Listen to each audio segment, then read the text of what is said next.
السلام عليكم أحبتي، بسم الله والصلاة والسلام على سيدنا محمد وعلى آله وصحبه أجمعين. مرحبا بكم في ضيافة الميمة، قناتكم المتواضعة. نتمنى تكونوا في أحسن الأحوال وفي صحة جيدة. سمحوا لي على هذا الغياب، كانت عندي ظروف. أتمنى من الله العلي القدير أن يكون هذا انطلاقا ان شاء الله، ما نغيبش عليكم ان شاء الله. اليوم جبت لكم فيديو جديد، فيديو سويس رول المرسوم. بسم الله. اول حاجه غنهضر عليكم عليها الرسمه او الزواقه اللي بغيتو ديروها في هذا البسكويت. تقدروا ديروها الالوان اللي بغيتو، تقدروا تخرجوها من الانترنت وتطبعوها، ديروها تحت ورق الطهي وترسموها. انا هنايا رسمتها غير بيدي،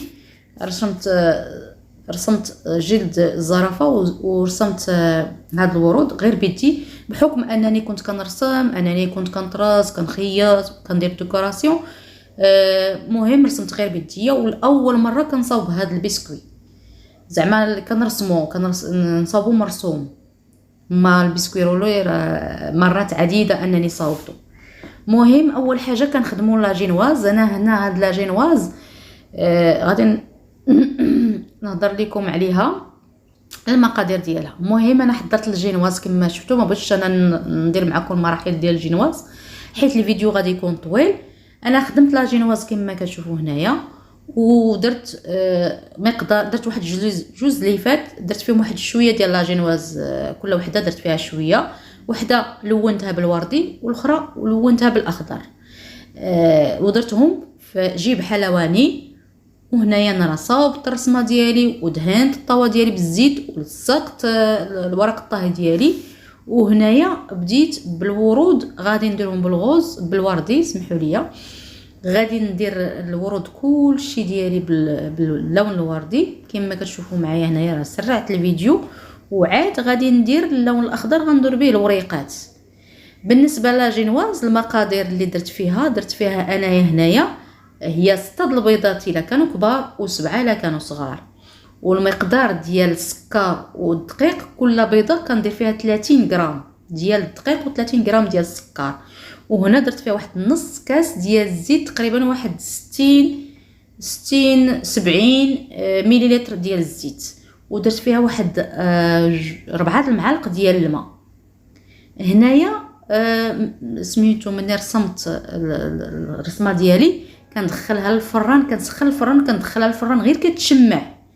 ملي كتشمع كنخرجها، ما كنخليهاش تطيب، غير تشمع، نحس بها شدات كنخرجها. كندير الخليط ديال الجينواز في جيب الحلواني وكنديرها فوق منها. كندير لا جينواز كما كتشوفوا في الفيديو، كنديرو بحال هكا، تجيني لا جينواز مقاده، باش تجيني ديك الرسمه حتى هي مقاده. صافي هنايا مني ساليت، رانا مسخنه الفران.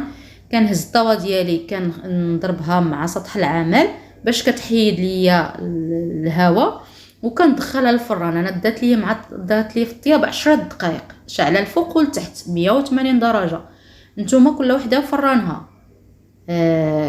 شحال كيدي لها ديال الوقت. كاين اللي 12، كاين اللي 14، كاين اللي ربع ساعه، كل وحده والفران ديالها. هنايا كنخليها حتى تبرد، كنديرها على واحد الشبيكه ونخليها تتبرد. عاد كنقلبها على الوجه الاخر وكنحيد ليه هذاك ورق الطهي كما كتشوفوا. ها هو الرسمه ديالي كي باينه رائعه وباينه مفروزه، وكلشي جات زوينه ما شاء الله تبارك الله، جات رائعه. وكنعاود نقول لكم راه اول مره كنصاوب هاد البسكوي المرسوم. اما البسكوي رولي راه صاوبته مرات عديده. هنايا كنحاول انني نقطع دوك الطراف من الفوق ومن التحت بحال هكا، كنقطعو مائل باش كيسهل عليا ان هذاك الطرف يجي متني، ما يجيش، المهم كيجي مقاد. صافي هنا كندير واحد البلاستيك غذائي وكنحاول نلف البسكوي ديالي كما كتشوفوا هكا، وغنخليه. حبيت ما نوجد الكاناش ديالي. انا هنايا فضلت انني الحشو ديالو ندير فيه كاناش. نتوما تقدروا ديروا الكريم شونتي، تقدروا ديروا الكريم كريمه سميتو الجبن، تقدروا ديروا المربى، تقدروا ديروا الكاناش مونطي، تقدروا ديروا اي كريمه بغيتو، اي حاجه عندكم متوفره عندكم تقدروا ديروها. تقدروا ديروا نوتيلا، تقدروا ديروا هذا شوكولاته الدهن، تقدروا ديروا هذه كريمه ديال لوتوس، اي حاجه تقدروا ديروها. تقدروا ديروا الكولي ديال الفريز بالشوكولا ابيض، بالغاناش بالشوكولا ابيض.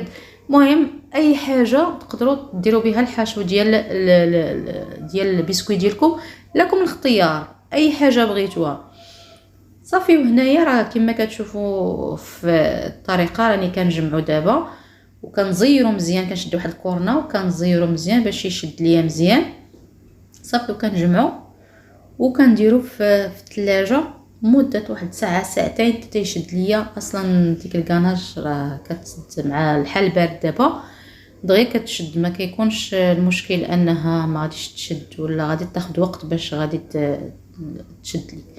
المهم كما كتشوفوا معايا هنايا راه غادي نشدها نديرها في الثلاجه صافي. المهم رانا غادي نحط لكم روابط الفيديوهات اللي درت ديال لي بسكوي غولي، راه دايره في القناه لي بسكوي غولي، كاين واحد. المهم نحطهم لكم في صندوق الوصف ان شاء الله.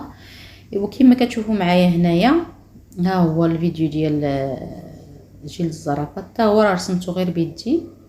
صدقوني راه ما يخلعكمش، راه انا اول مره كنعاودها لكم درتو، راه من اول مره غادي يجيكم.